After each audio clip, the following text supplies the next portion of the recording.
We should also acknowledge the realities about China. China's island building in the South China Sea is an illegal taking of disputed areas without regard for international norms. China's economic and trade practices have not always followed its commitments to global agreements.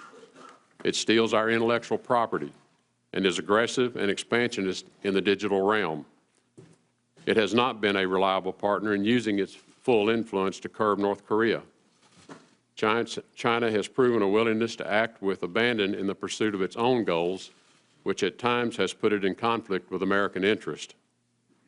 We have to deal with what we see, not what we hope. But we need to see the positive dimensions in our relationship with China as well. The economic well-being of our two nations is deeply intertwined.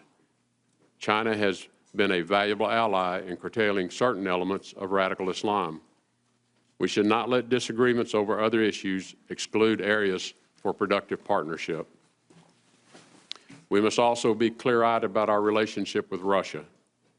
Russia today poses a danger, but it is not unpredictable in advancing its own interest. It has invaded the Ukraine, including the taking of Crimea, and supported Syrian forces that brutally violate the laws of war. Our NATO allies are right to be alarmed at a resurgent Russia. But it was in the absence of American leadership that this door was left open and unintended signals were sent. We backtracked on commitments we made to allies. We sent weak or mixed signals with red lines that turned into green lights. We did not recognize that Russia does not think like we do. Words alone do not sweep away an uneven and at times contentious history between our two nations. But we need an open and frank dialogue with Russia regarding its ambitions so we know how to chart our own course. Where cooperation with Russia based on common interest is possible, such as reducing the global threat of terrorism, we ought to explore these options.